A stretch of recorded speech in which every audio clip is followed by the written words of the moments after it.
الرحمن الرحیم. السلام علیکم و رحمت الله وبرکاته. بیا هم ښه راغلاست وایم ګرانو زده کوونکو تاسو ته په دې هیله چې تاسو ټول روغ او جوړ اوسئ. د دې ترڅنګ هیله ده ګران زده کوونکي چې له ما سره په ټولګي کې شتون لري هغوی هم ښه او جوړ اوسي. ښه نو ګرانو زده کوونکو رابشم په لومړي سر کې به زه تاسو ته د نن ورځې لوست در وپېژنم. ګرانو زده کوونکو نن موږ د 12 ټولګي پښتو مضمون دویم لوست عنوان هم دی نعت شریف کومه پاڼه ومه پاڼه په ګډه سره لولو.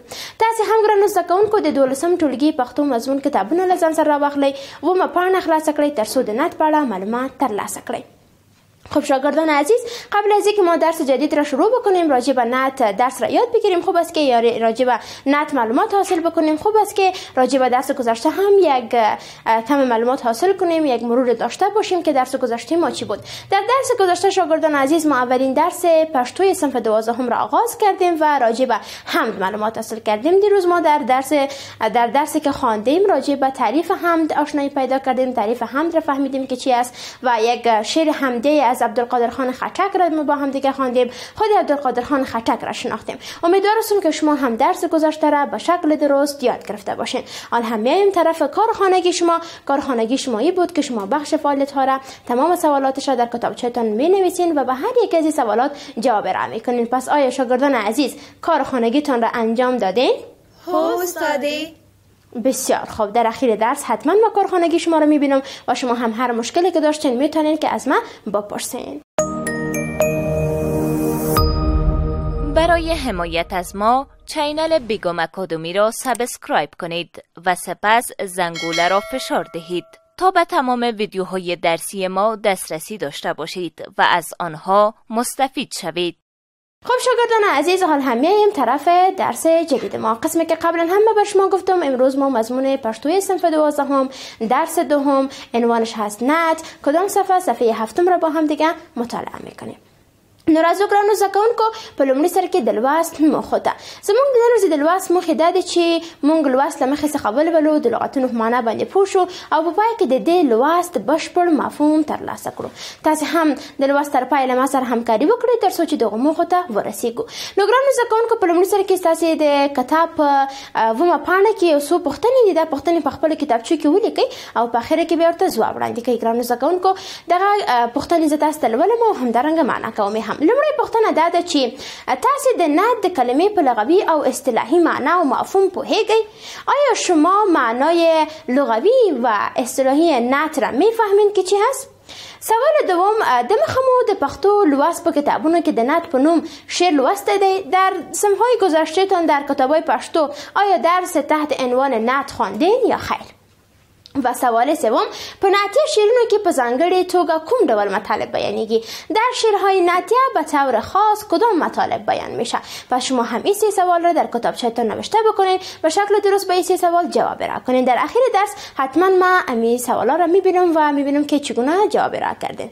نو راځو ګرانو زده کوونکو لوست تاسو ته لولم. په لومړي سر کې تاسو ته لولم، له هغه نه وروسته بیا تاسو ته مفهوم هم په دري ژبې باندې بیانوم. نعت په لغت کې غوره او نیکې ستاینې ته وایي. په اصطلاح کې هغه منظومه یا منصوره وینا چې د اسلام د ستر پیغمبر حضرت محمد صلی الله علیه وسلم صفت او ستاینه پکې شوی وي.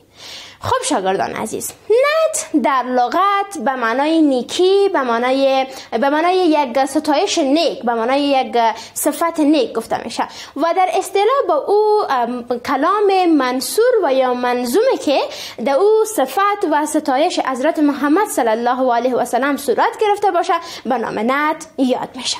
پس میایم ما در درس خود یک نعت را از یونس خیبری میخوانیم. شما هم خوب توجه داشته باشید. هرچی سرفرازوی په اسلام د محمد، ورد به سناوی صبح و شام د محمد، میم و هی د میم و داله دا سلور حرفونه ډیر شو مشرف په ذاتی نام د محمد.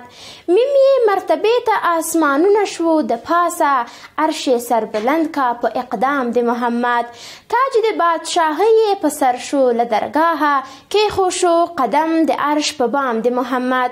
واړه مطالب چې خواهش و لسیختنه، سمراغله همواړه په کام د محمد. هیچ د ابجد په حسابونو کې اتش و شو اته جنت تر انعام د محمد.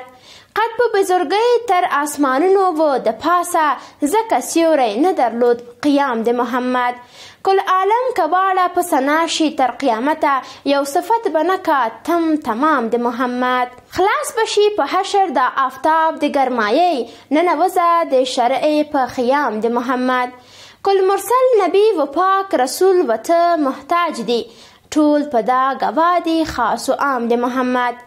داغ د غلامی پر جبین لره یونسه شادی صدقه شی تر غلام د محمد. خب شاگردان عزیز این هم بود نعتی که یونس خیبری راجع به حضرت محمد صلی الله علیه و سلم نوشته کرده بود و در این هم تمامش بازم ثنا و صفت حضرت محمد صلی الله علیه و سلم شده بود که یعنی حضرت محمد صلی الله علیه و سلم در بین تمام رسولان در بین تمام انبیا مقام و منزلت خاص خود داره و ما هر چقدر که ثنا و صفت حضرت محمد صلی الله علیه و سلم را انجام بدیم بازم کم است و هر چقدر ما صفت حضرت محمد صلی الله علیه و سلم را بکنیم و یا هر چقدر ثنا و ستایش را بکنیم بازم کم است. و اینکه یعنی دوره حضرت محمد صلی الله علیه و سلم که یعنی سایه نداشت و یا همسایه نداشت و اینکه چرا نداشت در ضمن از مقامش چقدر بود منزلتش چقدر بین مردم بلند بود کلش در شعر بر شما یونس خیبری بیان کرده. خوب است که خود یونس خیبری را هم بشناسیم که یونس خیبری کی بود.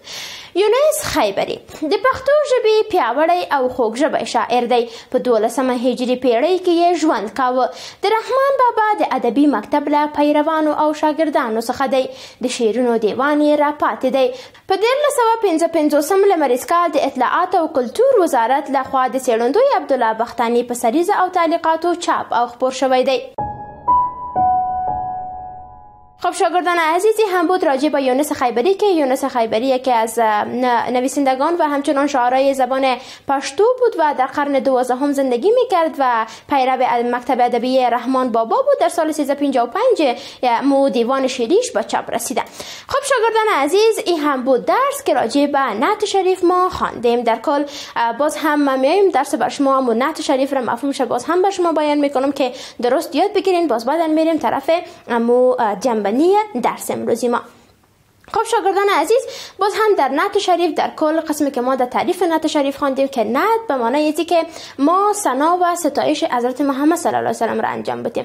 پس هر کلامی که اگر چی او نظم باشه چی هم نثر باشه در او ثنا و صفت حضرت محمد صلی الله علیه و سلم صورت گرفته باشه به او نعت گفته میشه. قسمی که یونس خیبری نعت که نوشته کرده بود کلش راجع به این بود که یعنی حضرت محمد صلی الله علیه و سلم در بین همه مخلوقی که خداوند جل جلاله فرید خاص می باشه، در بین تمام انبیا، در بین تمام رسولا، یعنی خاص و مقام منزلت خاص خود را داره. و همچنان شاگردان عزیزی که یعنی مقام و منزلت حضرت محمد صلی الله علیه و سلم اینقدر بلند بود که خداوند جل جلاله پیش خود حضرت محمد صلی الله علیه و سلم را پیش خود حتی در آسمان ها خاص و همچنان حضرت محمد صلی الله علیه و سلم در آسمان ها رفته امروی خداوند جل جلاله دیدار کرده. یعنی در بین همه مخلوقات خداوند حضرت محمد صلی الله علیه و سلم خاص بوده و ما انسان ها یعنی ما به امت حضرت محمد صلی الله علیه و سلم یا هم بنده های خداوند هر چقدر که ما ثنا و صفت حضرت محمد صلی الله علیه و سلم را بکنیم باز هم کم است و تمامی نداره. خانگران زدکان که اوس را زود متن لنډیسته. هر څوک چې د الله جل جلاله لوري د حضرت محمد صلی الله علیه و سلم په راوړي سپیڅلی دین یعنی اسلام باندې مشرف شي هغه به پر دغه ستر پیغمبر صلی الله علیه و سلم درود وایي او په ستاینه او ثنا به یې بوخت وي. حضرت محمد صلی الله علیه و سلم د الله جل جلاله تر ټولو غوره بنده دی چې هغه یې عرش معلی ته وباله. دا د حضرت محمد صلی الله علیه و سلم معجزه به چې سیوری پر ځمکه نه پریوت. د اسلام ستر پیغمبر د داسې ډېرې ستاینې او صفت دی چې کټول عالم یې ثنا او صفت وایي نو تر قیامت به یې تمام نکړي. هغوی چې په رښتینې معنا د حضرت محمد صلی الله علیه وسلم شرعي احکام ومني د قیامت په ورځ به له سخت تندې او ګرمۍ څخه وژغورل شي. حضرت محمد صلی الله علیه وسلم ته الله جل جلاله دا اعزاز یا ویاړ هم وربخلی دی چې د قیامت په لویه ورځ به ټول نبیان او مرسلان د هغه شفاعت ته اړ وي. خب این بود شاگردان عزیز خلاصه درس که درس ما بر شما در این قسمت متن لنډیز خلاصه کردم و در خلاصه درس باز هم چیزی که ما در شعر بر شما مفهوم شو گفتم دوباره بر شما اینجا بیان شده درباره اینکه حضرت محمد صلی الله علیه و سلم مقام و منزلت حضرت محمد صلی الله علیه و سلم چگونه بود و همچنان چرا نزد خداوند جل جلاله بسیار زیاد خاص بود. این موارد را ما در شعر هم بر شما ترجمه کردم و مفهومش بیان کردم در بخش متن لنډیز هم بر شما آورده شده.